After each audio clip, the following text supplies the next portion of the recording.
When you're working on a mix, it's really easy to get stuck chasing sounds. You keep tweaking, adding plugins, trying different ideas, and it always takes way longer than it should to actually land on something that feels right. That's exactly why I built my plugin company, Carb Audio. We create plugins that help you get the sound that you're hearing in your head much, much faster, and without all of the extra steps that typically come along in the process. We've got the Smashburger compressor, which gives you punch, control, and character all in one place, so you're not having to stack multiple plugins just to shape a sound. We also have Busboy, which helps you dial in your buses quickly with EQ, compression, and limiting, so your mix starts to feel finished way faster. Then we have Slapshot, which gives you space and width, but without the mud and harshness that you typically have to fight using tools like delay and reverb. And then lastly, we have the Gas Can amp, which lets you instantly tap into raw, gritty, blown-out tones that sound great on guitars, drums, keys, and vocals. Each plugin is built to help you move faster, stay more focused, and actually enjoy the process instead of getting stuck in it. Now you can grab them all individually, or get everything with the all-in bundle at the best value. And if you already own any of our plugins, just log into your account, add the bundle to your cart, and you're gonna see a personal upgrade discount automatically applied. So if you want to stop chasing sounds and start landing on them much faster, make sure to check out the Carb Audio plugins at carbaudio.com. And if you want to try any of them first, every plugin has a 14-day free trial too. So once again, that's carbaudio.com. Hey, welcome to the MasterYourMix podcast. My name is Mike Indovina, and thanks for hanging out with me today. Today, my guest is Austin Seltzer, and if you're not familiar with him, he is a multi-platinum mixing and mastering engineer. He's worked with a ton of artists that have amassed so many streams and plays of their music. He's responsible for mixing Dasha's hit Austin, which has gone on to have billions of streams online. He's also worked with Cat's Eye, Maggie Lindemann, BloodPop, Natalie Jane, and a whole bunch more. And in today's conversation, we have a great chat all around Austin's process, particularly around the idea of getting loud mixes. He's able to get his mixes to slam super, super loud, but they sound very clear, which for a lot of people, that's a big problem, right? Once you start adding limiting and stuff like that, you often end up with distortion and just nasty artifacts and stuff like that. But Austin's able to get his mixes to sound super loud, but also super clear. So in this episode, he breaks down his process. And I gotta be honest with you, it's very not traditional. It breaks a lot of the rules of what a lot of people say you need to do when it comes to treating your mix bus. But hey, it's working for him. And so in this episode, he breaks down that entire process step by step of how he does it, how he sets up his chain, where he pushes his levels, and yeah, everything is above zero, which a lot of people are going to say isn't the right thing to do, but he's making it work. So we get into that. We get into his whole career. He's had a really interesting career that has had lots of twists and turns, and he's been in the industry, he's left the industry, he's come back. He's worked in music for movie trailers to eventually becoming a mixing and mastering engineer on his own. He's worked for some major engineers as well and shadowed under them too. We get into all of that journey for him and how mental health has played into the whole thing as well, because I think a lot of that stuff is really relevant and important for people to listen to. I know a lot of people who are working really, really hard in this industry, or they think they need to work hard. They're like grinding themselves to the point of burnout or getting frustrated or feeling negative towards the industry. And Austin's been through all of that, but he shares some really great tips and advice on how to create a stress-free career and to just enjoy the work you're doing and to continue to put great work out there, build your clientele and all that stuff too. So I think that there's so much good stuff in this interview. He's very clear, he's very articulate. I think it makes it very easy to take everything he says here and implement it into your own career, into your own processes as well. So with that said, let's just jump right into it. Austin Seltzer, thank you so much for being on the MasterYourMix podcast. How's it going today, man? Dude, thank you so much for having me. It's going great. For people who might not be familiar with you and who you are, what you do, and your journey into this industry, can you give us that background? Yeah, of course. So my name is Austin Seltzer. I'm a mixing engineer and mastering engineer by necessity, as most people are these days, and sometimes budgets don't allow for another mastering engineer, so I do that as well. And as far as my story goes, everybody's story is long and drawn out, and it's never a straight-roaded process here. But basically, I was in a band with my friends and the band in middle school and high school. I've always loved music. And this band that I had with my friends, it was very short-lived. But what it told me is, trying to put your ideas through 5 other people's heads and you all agree on something, it's tough, especially when they're all your best friends and whenever you're younger. And it really led me to pick up a laptop. And at that time, these DAWs were getting cheap enough and plugins were great enough that you could just pick up a laptop and start creating your own ideas. And that really led, I was very into electronic music, and this band was kind of like we were hoping to be a metalcore band. That's I'm hoping to be. And it just, the aggression of that and the energy of the metalcore type stuff and all of the electronic music at the time, which we're talking about 09, 10, 11, before there was a EDM acronym, it was just dance music. It led me to learning production. And I say learning like the very bare bones, like finding kick samples and snare samples and figuring out, how to program the most simple little things. So it started from there, just a curiosity and a wanting to be deeper in music. But, of course I had no idea where that would go. So I kept on just sitting in a bedroom. I basically worked at home for my dad's business. It was a very fortunate thing. I owe so much to him. I basically got to sit in a room after I'd worked for him and just plug away hours and hours and hours, 10 hours, 12 hours a day, just learning how to produce. And eventually it got decent enough where I joined, I had somebody kind of become a partner in a music group with me named Jason Smith, and him and I were working on our own music that kind of attracted some other people into being like, hey, will you produce stuff for me? And so I started doing some ghost production here and there. I lived in Dallas, Texas, and we had a great flow of electronic artists coming through there. We had an amazing electronic scene. So it allowed me to go back in these green rooms and just nerd out before YouTube was the place to find all of this. So, I started doing a little ghost production here and there, and essentially it came to the point where it attracted some bigger artists, but they were basically like, your production's kind of shit. Like, these songs aren't great, but they sound really good in a club. They bang, they're loud, the bass is right, everything sounds tight. The music's just not great. And the best part is, I actually loved the refining phase. Like, that was actually my favorite thing. I loved taking other people's genius and refining it. So I started to lean much more into mixing, and I guess you could call it mastering because I was making stuff loud, but I didn't know what I was doing. I was just trying to make it sound good. So fast forward, I went to one semester of community college because I thought, I picked up Donald Passman's book. I read one chapter and realized, oh my God, I don't know anything about the music business. If I'm going to take this serious, I probably need to go to school. And so I signed up for one semester of community college, and I met some great people there.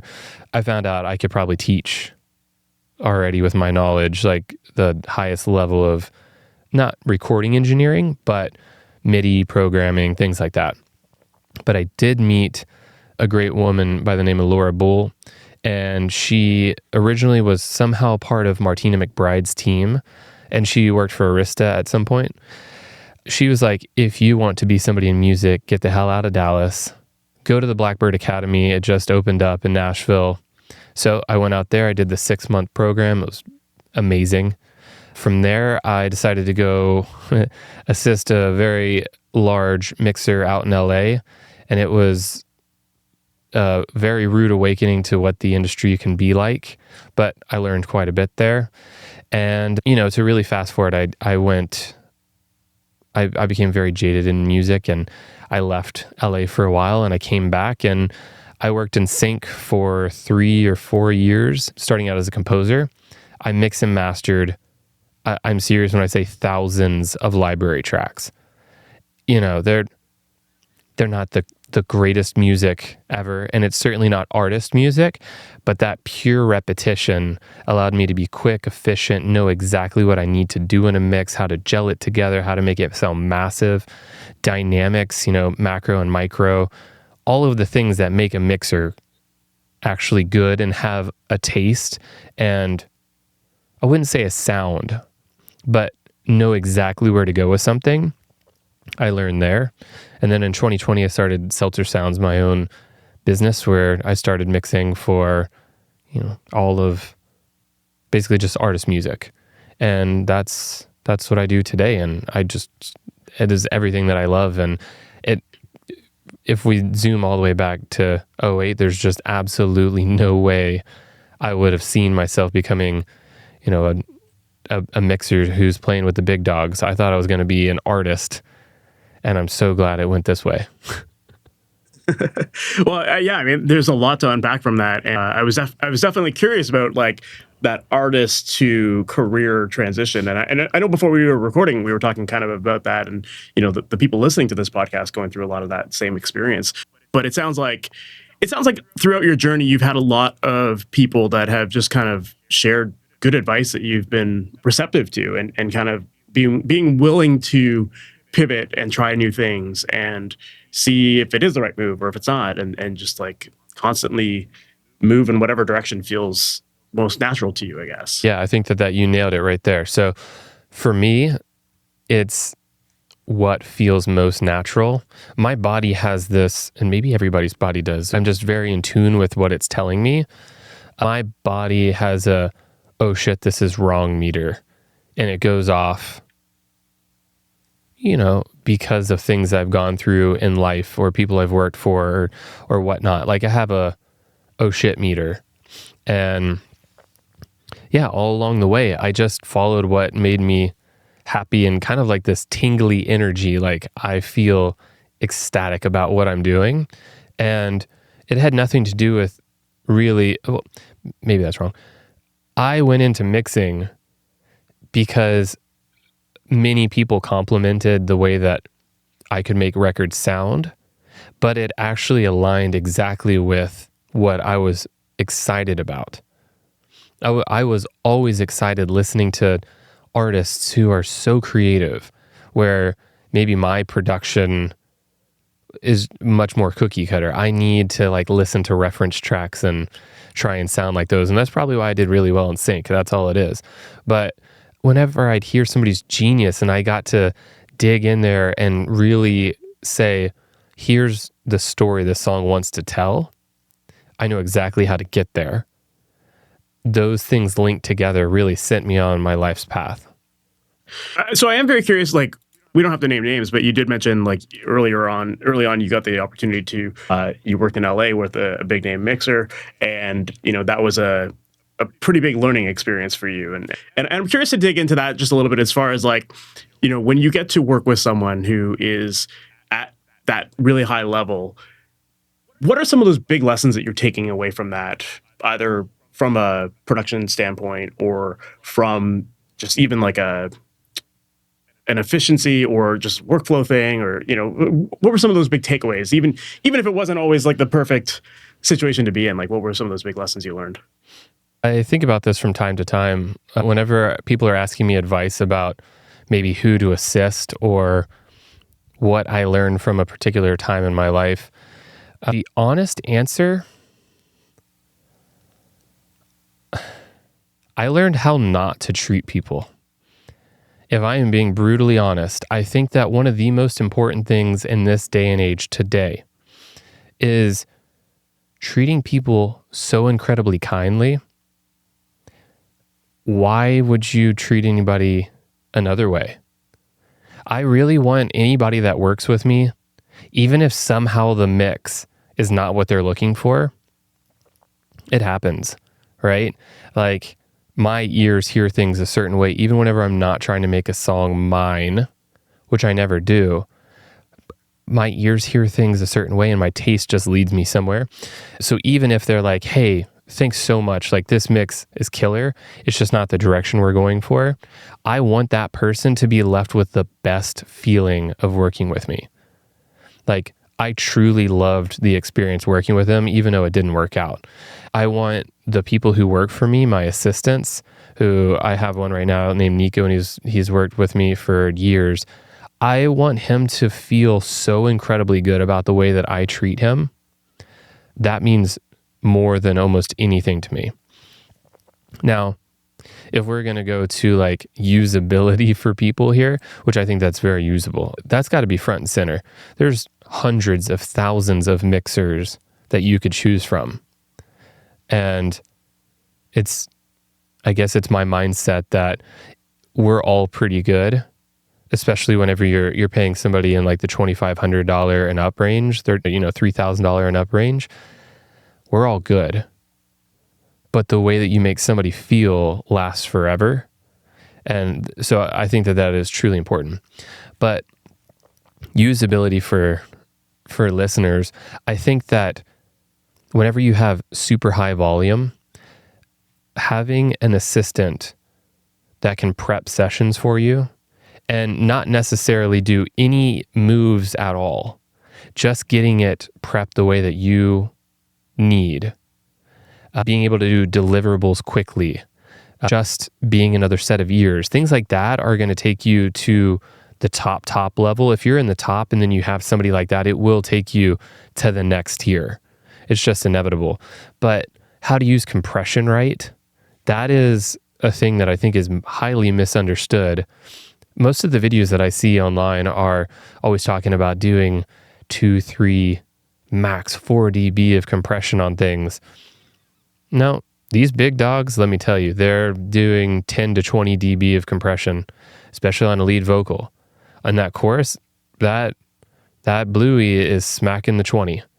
It really is. And you learn how to make it not sound over compressed. I mean, if you actually think about it, if something is getting 20 dB of reduction, but the dynamic range is from 20 to 10 or 15, you're only doing 5 dB of reduction, really. Like, there's only a 5 dB difference in the min and max there. So you learn things like that, but then you learn how to deal with the consonants that poke out or the S's that poke out of the breaths. Like, things like that, indispensable to see somebody that's, you can hear every single word in a very dense mix. Things like that were very usable. If you're a fan of the Master Your Mix podcast, you might not even know yet that we actually have a full website packed with a ton of resources designed to help you make better mixes. So head on over to MasterYourMix.com, and on there you're going to find free downloads, cheat sheets, blog articles, books, courses, and a whole bunch more, all designed to help simplify your mixing process, give you more clarity, and help you finish more music without second-guessing every move. And then, if you're looking for more personalized one-on-one help, where I can work directly with you on your tracks and walk you through the recording, editing, and mixing processes step by step, that's exactly what I work on inside of my coaching program, Amplitude. And you can learn more about that at masteryourmix.com/amplitude. And on that page, you can book a free call with me where we can talk through your current process, figure out where your gaps are, and identify the fastest ways to help you move forward with your tracks. And then if it makes sense to work together beyond that call, we can absolutely talk about that too. So once again, that's masteryourmix.com. And then for coaching, masteryourmix.com/amplitude. Yeah, it's interesting because I feel like a lot of people hear this advice online, like, oh, only compress 3 dB or whatever. And it's like, no, like, to your point, it's like people are going to hit things harder, and there's intent behind that decision. And, maybe it's driving the gear a certain way to get a certain quality out of the sound. Like, a lot of compressors, when you do that, you get more than just compression. You get that tone out of the box and stuff like that. So there's a very valid reason for going a little heavy-handed sometimes. Definitely. And you just have to learn to just trust your ears and understand the gear too, to know what you can get out of it. And, maybe that's the magic of why people love certain pieces of analog gear. Is just like they've understood how to drive things and kind of push it beyond those simple, rules, I guess, Absolutely. Yeah. I mean, hitting a bluey at the minus 10 to 20. So just so everybody knows, I do kind of have like a formula there where I like the sound of things. Like in verses, I do like to hit minus 10 dB on a bluey. And then in the chorus, I do like to hit minus 20 on the bluey. And that sounds ridiculous, but the saturation it adds in the mid-range is incredible. And also, it is the sound of records, tens of thousands of hits over the years. Not before plugins it was, and now with, the Bluey from Waves, how many hit records has that been on? So what I'm saying is that everybody in the world is used to hearing that saturation. And I think that that matters a lot. Whenever you're working in big pop, like your goal is to make people feel like they've heard this before. And I think as a mixer, I can't change the words. I can't change the melody, the progression, any of that, but I can make things sound like a warm blanket for the listener. Like, oh, this feels like something I have heard. So yeah, I think I learned some of those things, but truly treat people with the most love possible, because there are hundreds of options other than you. Yeah. Well, I think there's two things there that are important that you just said. Like, I think going back to the Bluey conversation, I think that's a really interesting way of looking at it as far as like making sure that people are hearing kind of a familiarity in the mix. And, it's obviously we're mixing every song to sound as good as it can, and we're customizing our settings to fit that song. But there is somewhat of a formula to some degree of, like certain gear just works, gets you a sound. And if you drive it hard, you're going to get that sound. So it's like kind of understanding kind of the tools and knowing what to be paying attention to and not trying to reinvent the wheel, I think is important. Because some people will try to do that too much, right? It's just like, well, I want my music to sound different. And then because of that quest for sounding unique or different, they end up kind of going against the grain and then it just stands out as not sounding as good as everything else. So I think there's something to be said there. And then obviously, yeah, treating people great is like, it's funny how like that's such a simple, like human thing, like, but it makes such a big impact. And I think that there's so many people who aren't the best, but they're really good people. They're good hangs. And because of that, you're willing to give them a shot. And so, it doesn't matter how great you are. Like if you're an asshole, people aren't going to want to work with you. So it's, just being a good person it's such simple advice. And I know that like a lot of people listening to this are probably thinking like, I want mixing advice, but it's like, that is honestly one of the best pieces that you can learn, whether you're a musician who wants to connect with other musicians in your network, or you're an engineer who wants to grow your studio business. Like that is just basic core advice that everyone needs to follow. So absolutely. I'm glad that you bring that up. I think that only in the last 10 years did it change where you truly have to be nice now, like, or kind and loving. Man, I think that the older generations that were, it was just a different beast back then. I think that actually being an asshole helped them. There was something about posturing and needing to feel like this thing that is almost unattainable that has gone away. And I think that social media and the inexpensiveness of creating records has totally changed that. Because why would a producer who's doing everything from home or an artist doing everything themselves work with somebody who's going to be a piece of shit when they're like, dude, I could do this? And I think that that's one of the most beautiful things that's pushed music forward. All right, go back to what you were saying. I thought that was just a thing I wanted to say there.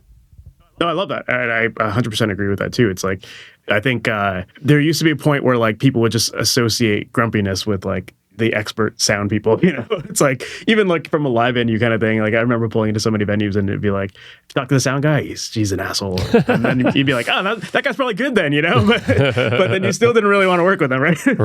Right.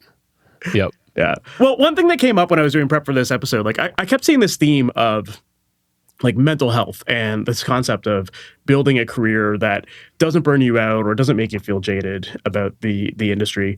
And I think we all want stress-free lives. And, we want a career that feels good to have and, isn't super demanding, whatever. But let's face it, like this industry does have a lot of history of being very demanding and, putting a lot of pressure on people, tight deadlines, low budgets, blah, blah, blah. How do you navigate that throughout your career as far as like trying to make this career feel as stress-free as possible? It's a great question and great topic.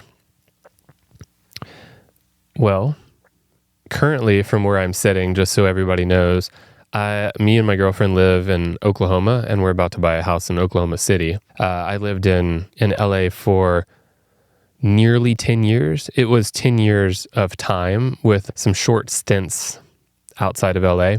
But, I know LA well and the hardship there. We moved out here because of the fires last year, but it was just a small hiatus, basically to let the air clear.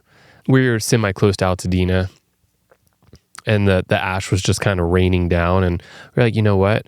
Let's take a break out of here. I can take a mobile rig, and, it's all going to be good. Until we fell in love with it. Because as a mixer, you can be remote. You need to have a great network. You need to have producers and A&R and managers and whatnot that trust your work. But as long as you have that, you're a kind human and people want to continue to work with you. If you send a great song back, they love the mix and you're malleable in notes and whatnot, it doesn't matter where you live. And I say all this to say that my mental health has never been better, ever. The stress out here is literally non-existent. I don't feel like I need to have a coffee 5 times a week with people just to continuously try and get more work. In the best way, since I moved away, the work is coming way more. And I think that there's something to be said about not being in people's faces all the time. Like, I am just truly working. I do 2 mixes pretty much every day. Like, we'll take Saturdays and Sundays off generally unless something needs to be done. But that right there helped my mental health. But for those of you that are living in LA, I think that it's tough. I don't want to sugarcoat it at all. It's very, very tough, right? I mean, you've got the best people in the world all the way down to amateurs trying to get into the industry, and there's only so much pie that everybody can have where the budgets are healthy enough to live on. I think that there's endless amount of work. I don't think that there's so much work to go around. It's crazy. But the ones that can afford you to actually live where your mental health is good in LA are slim. So I actually think that one thing that will help people's mental health is trying not to do as many meetings as humanly possible like I did. I think you pinpoint great events to go to where the people you want to meet are at, and then become a regular face at those kind of events. But don't push yourself to do a meeting every single day, because it makes actually getting the work done very difficult because you're juggling these meetings and the work. So that's a huge thing. And I don't believe in plan Bs. I didn't have a plan B, like this was it. But that obviously sets you up for having that stress. And the one bit of advice I guess I would say there is you having enough money to pay your bills and having a little bit of a bankroll in the bank account before you do the jump off the cliff is going to set you up for success. Like, the weight of money on your shoulders is so much heavier than the weight of anything else.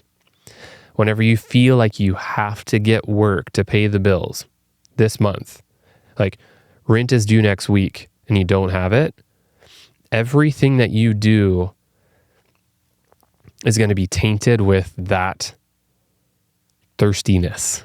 And unfortunately, since all of us are creatives, we're all empathetic, we can feel that hunger that's like, I can't pay my bills, I need work now, you are a tool to pay this bill. That's going to make people run, which doubles down on that stress. So having money come from elsewhere, even if it's not what you want to be doing, will make you not feel the pits of hell, which sucks. Of course. Well, I think that like it's great to hear people like yourself that are living in remote places and that are thriving with work. But I guess the argument that I could probably hear some people saying right now is like, well, you lived in LA, you did all that hustling, you built your network while you were out there, and all that. Do you feel like it's possible to start in a small place and not have to do that kind of big city networking to get going? So yes, but there's a caveat. I would always ask somebody, like, where do you want to be in your career? Like, what is the goal? For a lot of people, that wouldn't be monetary or like working with the biggest pop artists or EDM artists or etc. It would be like, I want to be able to pay my bills, have a happy life with my family. I don't really care what level the work is at as long as I'm passionate about it and it pays the bills. You don't need to go to LA for that. I will say, if you want to be working on the biggest projects or even like just major label projects consecutively, and truly you do want to be working on the major projects because they have budgets, and if you work with them and things go well, the work will be continuous, which is how you afford life, right? It becomes its own like marketing machine of some sort. Yes. You got to be in one of the major cities, music cities, at least for a while. Like A&Rs, the people with budgets are not just going to trust somebody who, I don't know. I'll give you a perfect example. I had like a massive smash hit called Austin Boots Stop Workin for Dasha. And, I mixed this whenever she was indie, small artist. It was a small budget. Luckily, I did get a point. All of you mixers, you should, be asking for a point. It pays a lot if something pops off. I say all this to say that did not make A&Rs at labels start coming to me. And that's going to be a shock for a lot of people to hear. I got a couple country songs from that, which I am definitely not a country mixer. Like, that's not my forte. I would say that the Austin song it's country, but it's pop, and it's certainly like dance. It's got that element in there. I'm saying all this to say that one song, people reading that doesn't make them feel confident that you're going to take their song and do something great with it. You need to have a track record of songs that they've heard, like artists that they know. If you have 5 songs that did 100 million streams, but nobody's heard of those artists, it doesn't help as much as a song that streamed 10 million times, but it's got the name like Kesha on it, or something else that I've worked on. Those names do help a mixer out. So wrapping all this up to say, if you want to be working on that big major label stuff always, like consecutively, I think truly you need to have spent time in the big cities. They need to have heard your name. They need to see you around. All the producers in their circle need to have worked with you. So choose your point A to point B and figure out where that point B is, and then you can make that decision. For sure. Yeah. It's interesting to hear you say that song, because that song has now over 1 billion streams. Mm-hmm. And so you would think that would have been such a massive revenue generator or whatever. But I've heard that before. Like a close friend of mine, he's a mastering engineer who was working on a relatively smaller artist that ended up getting a Grammy award. And like, I remember speaking to him afterwards. I was like, cool, you just won like a Grammy, essentially, like how does that taken off for your career? And he's like, the only people calling me right now are managers who think that they're going to get this massive piece of the pie, but like no one else. Like, I'm still a relatively small person in the grand scheme of things. And like, I just find that fascinating. It's like sometimes we hold a lot of weight in these like accolades or the big credit or something. And sometimes that doesn't always turn out the way we expect either. So I think it's just like not putting all of your eggs in one basket of like, having that big star that you work on or whatever. It's just like making good quality work consistently. Mm-hmm. That starts to build up that network and show your value. And I think that sometimes that helps your career a lot more. So. It does. Especially like what is mixing but consistency? That's literally what mixing and or mastering is like somebody that consistently gives you back something better. And if they just see a hit, but then they look through and there's nothing else quite like that. Like if they're not seeing your name every single Friday when new music comes out associated with things that are, noteworthy, you don't have that consistency. Why would they want to go from the mixer that they normally work with who's doing consistent big work to this person that had a hit? Like, so that, I think that's good for people to hear. Another thing I wanted to transition to was like you talked about how another big part of your career was like getting into the trailer world and how you were doing a lot of work in that scene.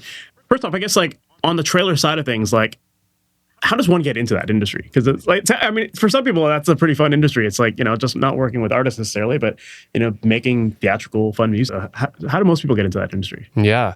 Okay, so I'll preface this with saying I haven't been in that world since like 2020. So I'm certain that things look a little different now, but fundamentally, I'm sure that a lot of things are the exact same. So I'll tell you how I got into it, and it's a very funny way. I'm sure nobody will be able to repeat this because it's just like so nuanced, but they'll find their version of how to do it. So after I worked for that I assisted this guy for a while. I got jaded with music. I went back to Dallas. I sold freaking insurance for 9 months because I was just so jaded with music. I didn't want anything to do with it. And then luckily one day I woke up and all the passion for music came back. I did a 4-month backpacking trip over in Southeast Asia. And I was trying to create music again for an artist project for myself. But the whole idea behind it was like electronic orchestral music. Like just think dance music, but very heavy orchestra type things. And the whole thing that I wanted to do was make it binaural as well. So this was, nobody was doing this back then. There were binaural panners, but this was in 2017, maybe 2016 I started this, but in 2017, I was binaural panning and placing different objects and making them do really cool things. And I was having a blast with it. And so I got back from this backpacking trip and I moved with my buddy Cy to Los Angeles immediately after. I was like, I'm going to do it this time. I'm going to make it. I just can feel it. And I went to this thing called the Warner Brothers Shape event, and it was on the Warner Brothers lot. And the whole thing was immersive film.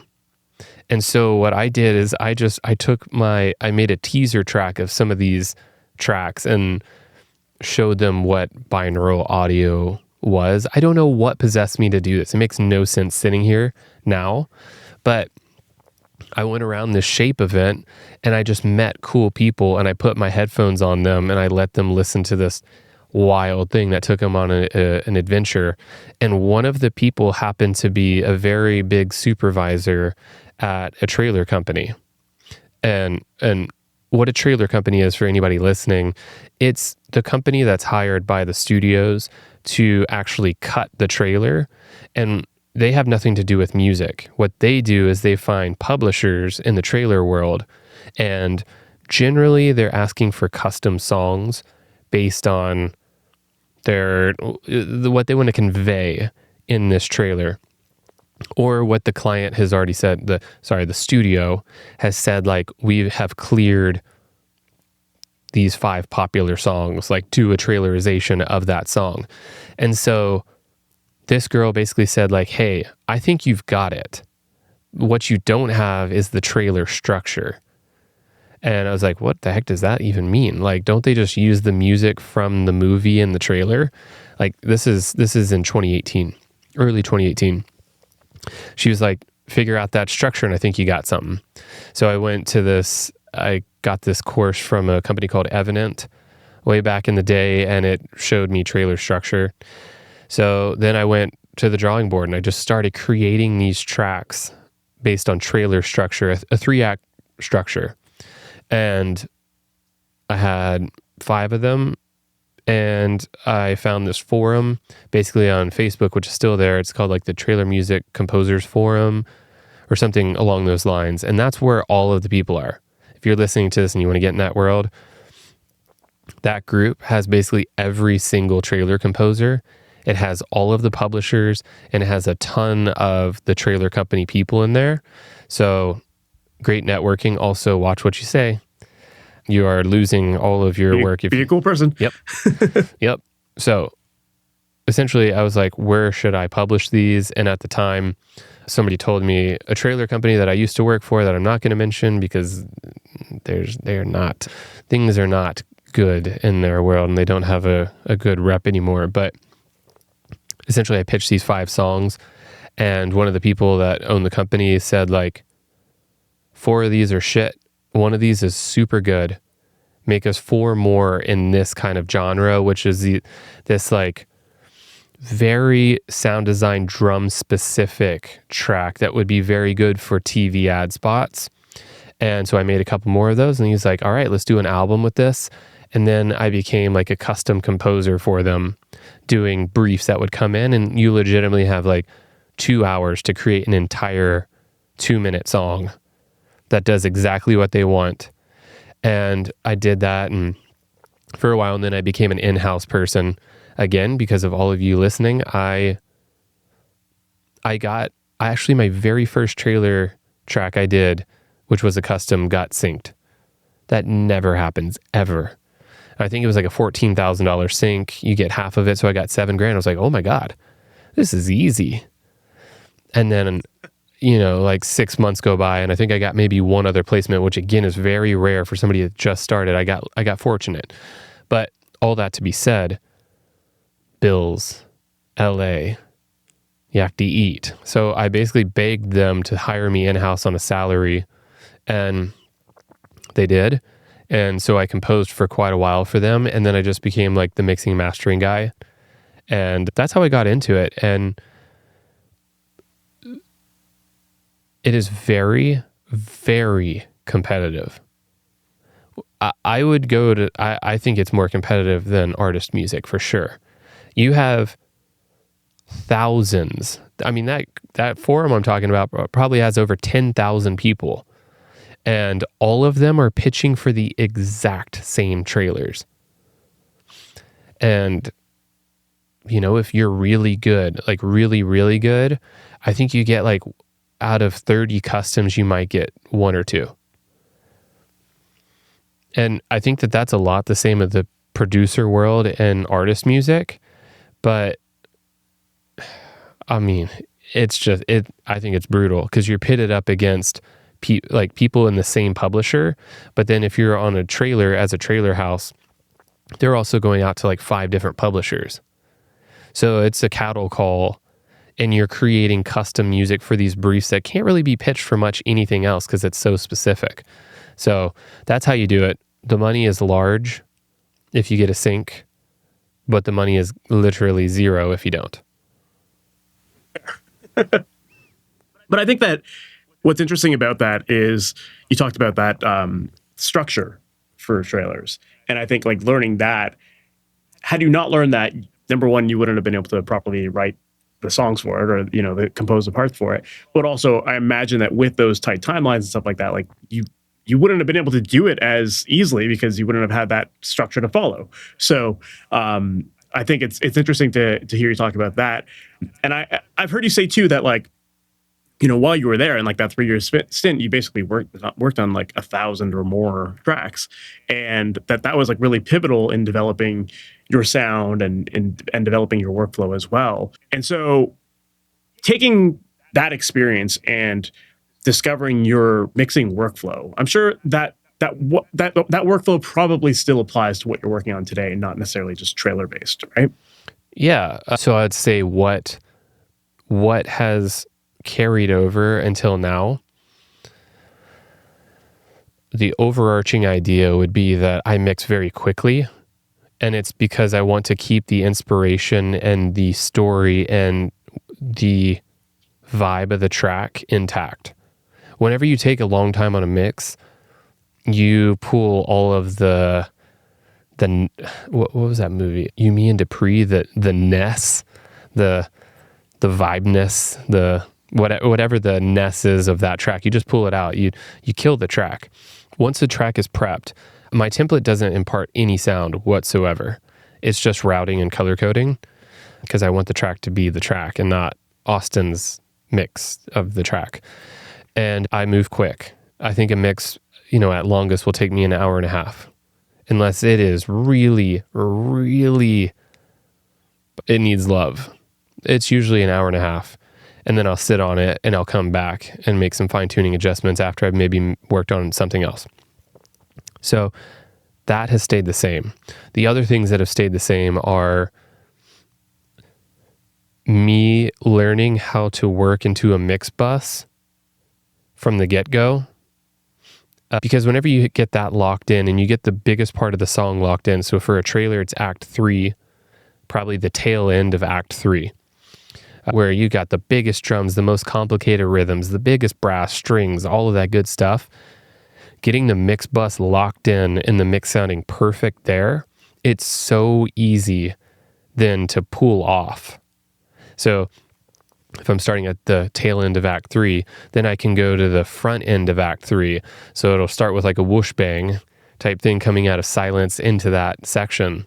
And already it's going to sound pretty damn good. And what you would do is just dial back a little bit, probably pre-fader, something pushing less into whatever is going on in that end part. And then from there, I'd probably go directly to the beginning of the song and just make sure that we're feeling good through there. And then it naturally just feels pretty good because you got stuff locked in.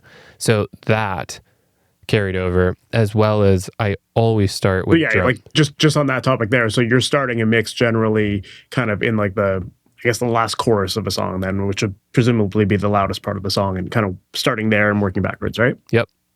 And I want to make sure everything is placed properly in that section, like the 3D imaging, the loudness, the way that things are gelled together, all of that feels perfect. So we got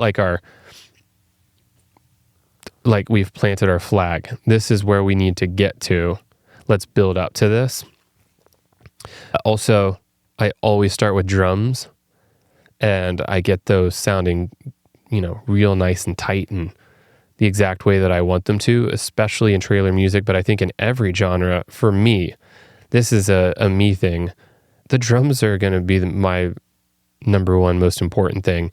I know everybody says it's the vocal and pop music and stuff, but I'm going to make the vocal sound great, and you're going to hear all of that. But what makes me move is the drums. So, and I'm obviously preaching to the choir here. That's you as well, right? Yeah, of course. Yep. To me, it's like, people dance to the drums. They don't dance to the vocals. Totally. They sing the vocals, but they're not rocking to the vocals necessarily. Yeah.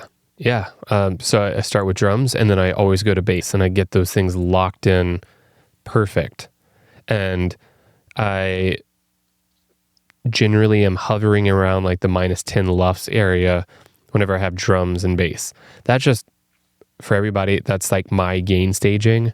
That makes me feel confident that I can get to the -7, -6.5 for a dance record, -7.5 for a pop record, whatever. If I get those drums and bass locked in at around -10, that all came Which from for some people, that would be really loud. Yeah. No, we're juicing over here for sure. I mean, it's the genre. Going back to your compression thing, right? It's like, don't be afraid to hit it hard if it sounds good. Yeah, and the best part is I really don't compress my overall mix very hard at all. Actually, I don't use a compressor. Obviously, a limiter is just a compressor that's infinity there for a brick wall. But I just hit my mix bus hard, like loud coming into the mix bus. I want that gain staging to be proper to where the mix bus isn't having to do much volume increasing. But all this came from trailer. It did. The -10 thing came from trailer for me. If I knew if I got it there, I could get this track around -7 LUFS integrated if I hit that mark. So things like that. And then the final thing I'll say is I have I'll call it a cinematic mixing style. I just want everything to feel larger than life, but also like the imaging should feel like it's wrapping around you.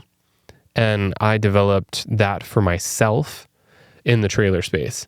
Like I wanted those to feel cinematic, of course. But in my pop mixing, I want things to feel like they're wrapping around you, even if you're in headphones. And there's psychoacoustic ways to do that. Interesting. I mean, there's definitely a couple things to take from that. On that note of that kind of immersive experience, like, a lot of people learning about this stuff, they learn about like the LCR technique, and when you're in stereo, there's only so much you can do, right? Like, and so most people try to pan everything as far left and right as possible. When it comes to creating that cinematic, immersive kind of mix, are you relying a lot more on like panning things inwards and creating kind of contrast and width that way, or are you still very much like a hard left right kind of guy? Yeah, it's a great question. I definitely am not an LCR guy. I honestly hate the way that it sounds. It sounds very disjointed to my ears. That's probably because I came from the EDM electronic world. It's just like, I know a lot of people do that. Not my forte for sure. The way that I do this would be, yes, I have things definitely in mono or more mono than other elements. Narrowing up the low end, having like the low mids a little bit wider, a little bit more pronounced, so that there's this, you can really feel that the sub is coming from a different place than the low mids, that's where my crossover is. So these direct things feel quite a bit different. And then I take the higher mids and they're a little bit more narrow than the low mids. And then actually the high highs for me are much more narrow.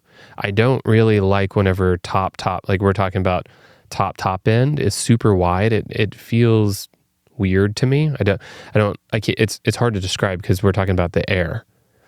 Air is a feeling thing, but it's so much more than that. So this would be playing with short delays, short verbs, certain type of EQ, and as simple as volume, making sure that literal elements are coming from behind other things. It's using mid-side panning. It's using mid-side EQ, things like that to trick your brain into feeling like, oh, this vocal is literally standing in front of this, I don't know, let's say something that's typically very centered would be like a real bass guitar. So I'm going to make like the grindy part of it still centered, but right under that, I'm going to widen quite a bit, and then also have like a short delay on it that's like the pre-delay. All we're hearing is the pre-delay, and the low mids will be set back. So all of a sudden you have this guitar this bass guitar that's playing in the middle, but somehow it feels like it's hovering behind the vocal. But in reality, like the grindy part is still right there.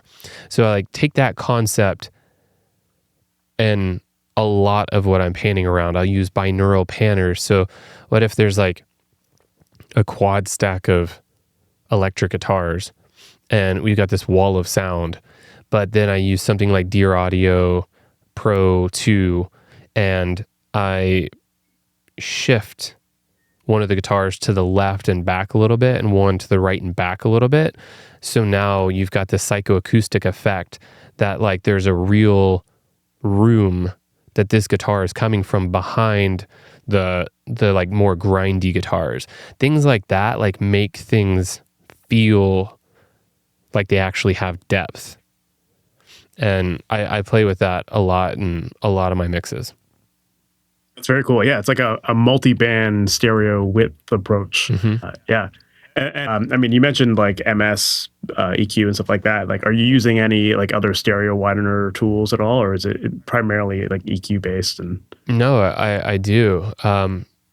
There's a few that I really like. I think my very favorite is the Midside by Good Hertz. That thing is ridiculous. It has many different algorithms for how they deal with Midside, and so you can mono up a amount of space. So if you're doing this on a bass, like you can mono up to 120, whatever feels right, and then above that you can either lessen the width or widen the width. but there's like 5 different algorithms, and you can use those in context. I like actually doing a lot of things out of context and solo where most people don't. Like, I really like dialing in the sound the way that I want it, and then I manipulate it in the actual track. I call it like baking the lasagna. I make every layer as good as it can be, and then I smash them together. But that ability to change those 5 different algorithms, some of them will make the image like pop out of the speakers, which I don't personally like. Whenever I'm widening something, and what I mean for the listeners is there's sometimes that the phase is rotated to where you can feel one side like in front of other elements. If I'm widening something, I want it to be flat as hell. I want it to just feel like it got wider, but not change if it's closer or further from you. So those different algorithms, one will work for one piece of audio and one will work for another. So I love that. I love simple micro shift. It's like an H3000. I also use an H3000 on the micro pitch shift on a vocal. I love the Uber mod. That thing is so sick. On like 1 or 2% on a vocal, you're playing with width there in a different way. And then the ultimate one is Space Control Pro 2 from Studio DMI. That is like as techy as a plugin could possibly get, but very, very cool for very interesting width. Very cool. How much of an impact does the arrangement play in you being able to get these wide mixes? Literally everything. Okay. Yeah. Straight up. I mean, it is everything. The more dense it is, way more difficult it is to get that awesome depth. I actually just mixed. Yeah, it's not like you can just apply this to any mix. It's like the mix really dictates what you can and can't get away with. Absolutely. I mean, if you've got 5 elements that are in the same frequency range, like right off the bat, you're screwed there. Because it's not even about making space for each of them. I'm manipulating areas of frequencies to set them back and set them outside of the speakers and back into the speakers. And if you're fighting with 5 other elements in that frequency range, even if you're setting them in different places, I truly feel like our ears can only hear like so many things at one time in a certain frequency range. Best example is I had a song 2 days ago, that really good song, but the composition was just so dense that whenever I was mixing it, I actually mixed just the drums, the bass, the vocal, and maybe like acoustic guitars, but tons of other stuff was muted. And it made me realize like, holy shit, this is the song. This sounds amazing. And it actually led me to tell the artist like, hey, let's listen to 2 versions here. I'm going to do the original arrangement and this more simplified version. Let me know which one you like better. And she went with the more simplified version, and it had so much more depth. Arrangement is kind of everything. Yeah. I love that. I just think it's an important lesson, right? Because like people might hear you talk about this like kind of multi-band width approach and then be like, cool, I'm just going to do that to everything. But it's like, it's so program dependent and arrangement dependent. So yeah, it's good to get a good sense of, why that works and when it works, Yeah. Earlier you mentioned that a bit like for you, a mix usually takes about an hour and a half. And you talked a little bit about how you get started with your mix and working from the loudest section and, going into the bus. But I'm sure a lot of people listening to this hear an hour and a half, like that's crazy. That's fast. And I know from talking to many students that like they'll take weeks sometimes to finish a mix, they get in their head about their mixes. So how do you manage to work so efficiently and fast? Like, do you have a set kind of, you have an order that you like to work in, but is there like a certain process or workflow that you follow after you've done that kind of first step of mixing into the mix bus? I can really summarize. I'm able to go that quickly because I have mixed so many records. Like it's just that simple. And for everybody listening, it just takes time to train your ears, but not just train your ears. It's training your brain to understand if you hear a sound and you want something specific out of it, how to get it as quickly as possible. You can almost get any sound that you want out of an EQ and just volume. But it's whenever, of course, whenever it's more creative and you want to add saturation, like which one do you grab? Are you trying to get gritty, or are you just trying to thicken something up? You could reach for a decapitator for the first one and a specter for the second one, like things like that. And I don't even think about it. My fingers just go, Command F, and I'm searching for that plugin. It's already on there, and I'm already thinking about the next thing, and it's just kind of happening. That's why I'm able to do it quickly. But yeah, I've always wanted to talk about this. This is something that I've developed over the years, but I think just recently it's come, like the full image is here, and I can really tell people about it. I mean, I'll tell people kind of my secret sauce for a mix bus. I think people are overthinking a mix bus quite a bit. And also we have put ourselves in a weird box because people before us have told us certain rules. So we just take it as is and we do what they did type thing. So everybody knows actually let me preface this. I did just do a couple pure mixes that you can go and watch my mixing process from start to finish. And in that second video that has just come out, it's the song's called Sugar Free Venom by this group 5e featuring Kesha. So I mix it from scratch. But actually, whenever I was filming that, and that was last October, all of this I was formulating this approach live, which is so cool. Yeah, it's like sometimes when you haven't had to teach it, it's just like second nature to you. So once you actually start teaching it and thinking about your process, you actually like start to put together what this workflow looks like, right? Yep. And I realized, like, I had this epiphany while doing it that I had been putting myself in a box about an idea. And so this would be the first time I really talk about this, but okay. I think this will step everybody's workflow on a mix tremendously. So what I actually do is I leave my mix bus without anything on it.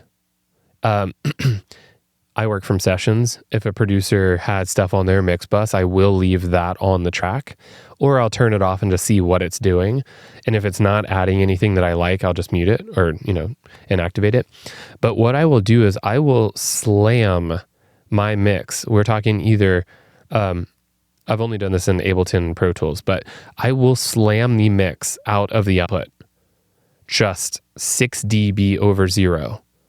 I will let that truncate the file and just clip it as if I had a clipper on the mix bus. And I will just rail the track into that until I'm around like the -7, -7.5 range, if it's a track that needs to be that loud. I'm typically working on pop, dance, so loud genres. And what you do is you dial in your low end, because that's the thing that's going to start distorting a clipper. You can dial in your low end while you are just absolutely railing this output of Pro Tools. And whenever you have the balances correctly, that will hit a limiter in a pleasing way. It will stop distorting. It will sound so punchy because you're clipping instead of limiting and having the attack and release mess with the bounce of the track. So you will dial in the song to where it's punchy, all the levels sound good, there's no distortion or like bad audible distortion, because of course there's distortion from the clipping, but you won't even perceive it. It will just sound pleasing because it's adding like top end crispiness to your track. So you get that to where you're like, shit, this sounds good. And then I put on an L4 Ultra Maximizer and I turn the stereo linking all the way off. And it is the only limiter that I know right now that does not change anything about the bounce, the punch, the anything of my track. And what I do is I do not change the gain pushing out of the output of Pro Tools. I leave that and I push now into the L4 Ultra Maximizer. And it has some kind of like machine learning capability that it knows the exact attack and release, and it does not change the bounce of the song. There's no pumping. Oh, leave it on modern mode for those of you listening. And this will speed up your workflow so tremendously because you're not dialing in 6 different plugins on the mix bus. You are actually getting the mix balanced and sounding the exact way that you want inside of the mix. Now, the only reason I put on the L4 Ultra Maximizer is on the genres I'm working on, unless it's like hard EDM, you can have that nice crispiness on the top. I don't find that I or clients like the extra crispiness that you'll get on top from the clipping. So I do put on that limiter instead of just printing the track out, because you can actually just print the track out and it just truncates the overs and it sounds freaking great. A lot of EDM people do this out of Ableton. So I'm sure people will have questions about this and it's breaking people's brains, but yeah. So if I'm understanding this correctly, like you're slamming into that initial limiter or getting that clipping essentially, or you're not even a limiter, you're just pushing into the output of Pro Tools. Yes. And so with that, assuming you have any plugins in your session, you'd be working in like a floating point bit depth. So well, I mean, yeah, but the plugins, essentially, because Pro Tools does run that way. Yeah, the plugins would convert it to that. But my output is 24-bit. Yeah. So essentially, you're just like slamming it really loud, and then are you at some point turning it down from there? Like, No. Is the idea like we're just getting it so loud and we're just trying to like hear what it's going to sound like when it's slammed, and then turn the bass up so it sounds full before it starts to fart out from the clipping, and then and you just leave it at that point? Yeah, dude, so this is what I'm talking about. Like, have we not been told by literally everybody, like, you should never go into the red on your master output. You should never, whatever. Dude, it sounds freaking great. And if you check the top 40 at any point in time, at least 30 of those tracks will have dB true peak over 0. They'll usually be somewhere around 1 dB over 0 true peak. So all these hits and all these mastering engineers are not true peak limiting. It sounds like shit. It really does. If you A/B a song that has true peak limiting on and off, one will sound like the transients are rounded and your kick and snare will somehow like go 3 dB back in a mix. And then the one that doesn't have a true peak on will sound much more punchy. So I'm cutting to the chase. I'm just clipping the track straight out of the output. It's funny. I go back to this person that I worked for in LA, and whenever we were sending out songs to clients, we'd print the track, and then we would legitimately scan the song for the highest peak, and then we would take that to 0, and then we would gain it 6 dB from there and export that file and just let Pro Tools zip off 6 full dB. That's how he was wanting to send those tracks to clients. And we're talking about a very, very large mixer, and it always sounded great. And it made me always wonder, I couldn't understand, like, what the hell is happening? Why does it sound good? It's just truncating just like a clipper would. And if you have that mixed, balanced well. Now, the crazy part, 2 things here. One, he was just gaining at 6 dB and sending it out, and he wasn't hearing that clipping while he was doing the mixes. So he trusted it that much. And if you have a mix balanced very well, you can just smash it out of the output and let it truncate that file. And it's going to sound way more punchy than a traditional brick wall limiter will, because you will never have that attack and release dialed in so well that it either doesn't affect your transients of your kick and your snare, or like the release is too long, or that you get pumping. You won't get any of that with a clipper. You will either get pristine song or you will get clipping that you don't like. And black and white like that is great. I'm telling you, it's so much more punchy. I mean, so in some ways, yeah, it makes sense to me because, I mean, number one, the most transient things in your mix are typically going to be the drums anyway, which are so quick that like when they get clipped off, it sounds like the drum anyway. It's not really like nasty. It's more the sustained notes that you will hear all of that garbage and like distortion and stuff like that. Yep. But also it's like mastering engineers have been clipping their gear for years anyway. So it's kind of, in some ways, it's the same process. It's just you're doing it in the mixing stage as opposed to sending it off to someone else to do in the mastering. And they're doing it for the same reason as well. Like, get rid of those loud drum hits or whatever, and get that volume up. So, but I think doing it in the mix is very, very important, because think about like a mastering engineer could probably never clip off 6 dBs worth, because you can't hear, or you can't change the way that 6 dB is going to sound in the mix. You can only react to what you're given, but in the mix, if you build that in, then you can hear how that is going to affect and then tailor it to be that loud of a track, that punchy. And in Ableton, whenever I was doing EDM stuff, or whenever I do EDM stuff, dude, you can get to -4 LUFS integrated. I'm not saying do this, but I'm saying in this way, you actually can, because you can tailor everything to be able to hit that loud. It's like cake work. It's like a piece of cake in Pro Tools to get a song to -7, -6.5 if you need, doing this method. You don't have to go ludicrously loud like -4, but where people are really overthinking putting all these plugins on a mix bus to make it gel and whatnot, like, how about you just do that in the mix? That's the idea. Yeah. So you're really just like taking a very simplistic approach to your mixes and not having to you're not going too crazy with plugins. You're just trying to work fast and really lean into the volume essentially to get a lot of the work done, it sounds like. Yeah, I mean, I'm selling myself short here a little bit. There are a couple other plugins on the mix bus, but with saying that, I legitimately do start with just pushing to clipping, or pushing into the output. I get my balance right. Then what I do, I put on that L4 Ultra Maximizer.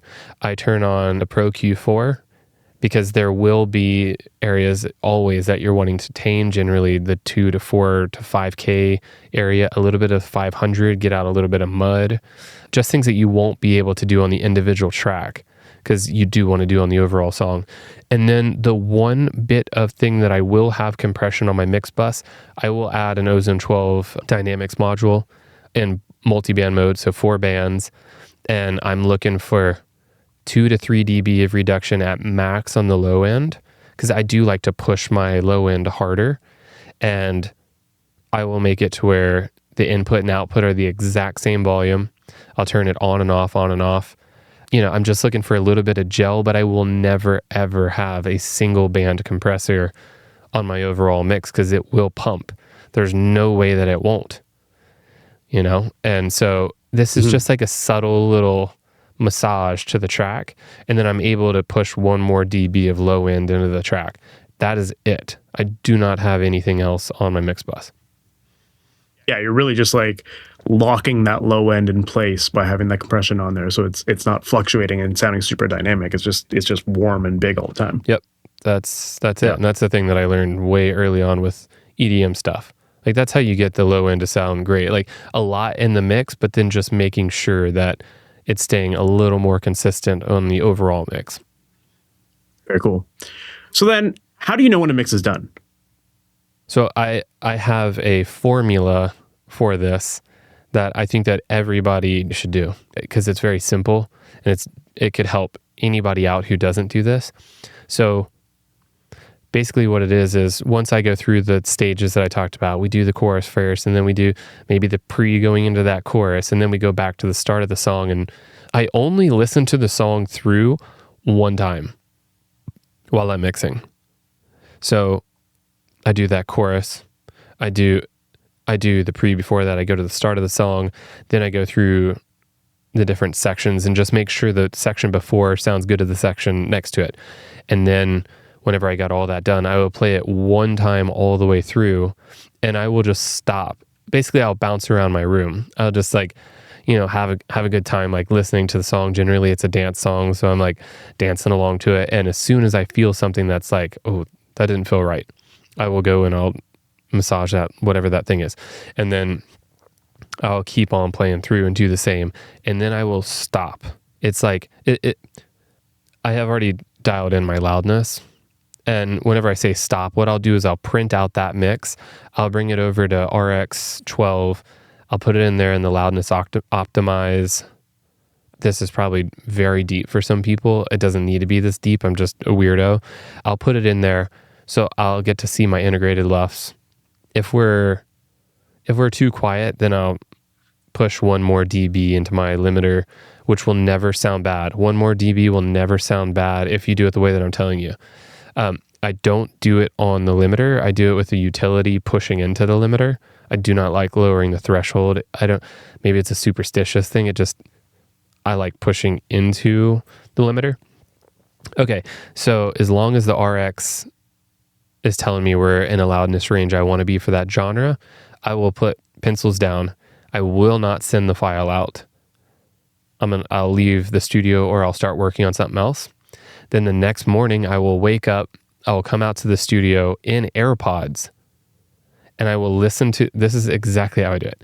I will listen to that bounce in AirPods and I will make adjustments legitimately blindly on my monitors. I'm telling you, if I'm going through a section and I'm like, ooh, vocal's a little bit hot here, I will just go to the mix and I'll turn down that section 1 dB. And then I'll continue to listen to my AirPods. I'm saying all this because as much as I like the idea of audio movers, that software, for whatever reason, saturates and does not sound like it does on the actual print. I don't know what that is. Maybe I am screwing something up. But the 24 or the 4824 print that's in my Dropbox will sound pristine, and that's the version I'm sending to the client. So I'll be listening to that. Okay, this section, the hat's a little bit pokey there. Cool. I'm going to look on Pro Q4. Oh, yep, that's where it is. Okay, I'm going to pull that down a little bit.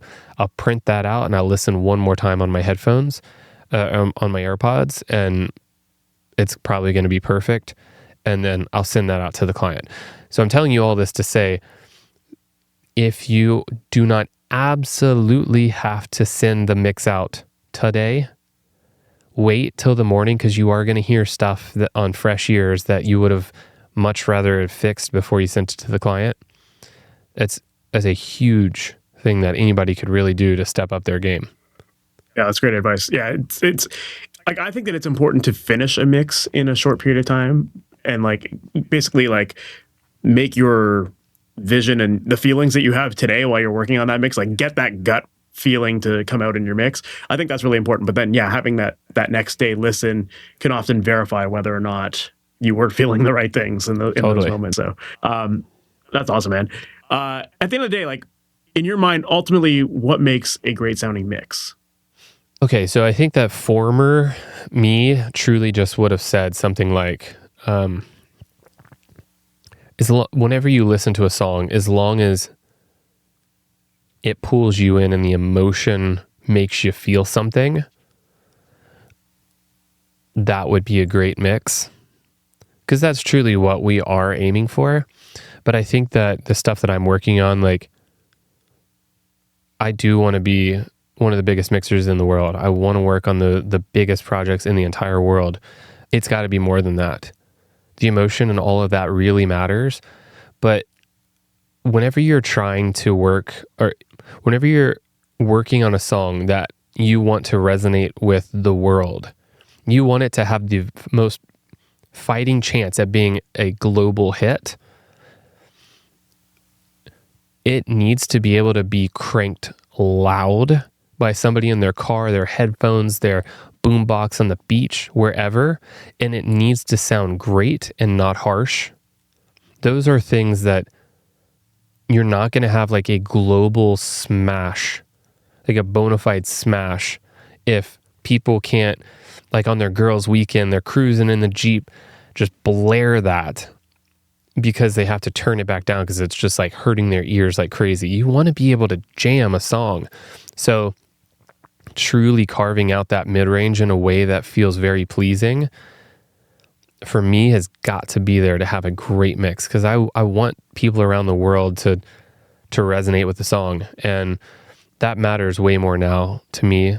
That I'll say it, like whenever I had that Austin hit, it changed my mindset a little bit. Like, wow, seeing 12 billion views on TikTok and all of these like A-list celebrities doing the dance, and then going over to Japan and they're playing the song places, like that feeling of, oh my God, all these people love and resonate with this song, really makes you want to give every song that fighting chance. So having your mid-range dialed matters a shit ton, and then making sure that the essence of that song is brought out in the best way possible, and that you don't impart yourself in that song. You just serve what that song wants it to be. Love that, man. Dude, I think that's a great spot to wrap up. First off, thank you for taking the time to do this. I really appreciate it. If people want to learn more about you, maybe follow you online, or maybe even work with you, like what are the best ways for them to do that? Yeah. First of all, yeah, this was a great conversation. Thanks so much for having me. If you want to reach out, I have 2 Instagram accounts. My main one is at Seltzer Sounds. That's my personal one. That's where I post all my work and stuff. And then I have another fun account. It's called Think Less Mix. And I post basically like usable content for people, like plugins I'm excited about, how to not overthink things like I talked about with my limiter, post tidbits and collabs that I do with different plugin companies that I really love. Those 2 are great resources, one for learning and one if you want to see the stuff I work on. And if you want to have me work on a mix of yours, you can reach out on Instagram if you'd like. At Seltzer Sounds, I always read the messages, and then that other folder, if we don't follow each other, I check those as well. And that's an easy way. I won't shout out my manager's email, and I think that I can manage people sending some messages. Love it, man. Well, again, thank you for doing this. This has been great. Yeah, man. Thanks for having me. So that was my chat with Austin Seltzer. I really enjoyed that conversation. I thought he had a really cool approach to his mixes, and that unconventional approach of clipping his mixes and going above 0. I know a lot of people are thinking like, I'm not supposed to do that, but it does make sense the way he described it.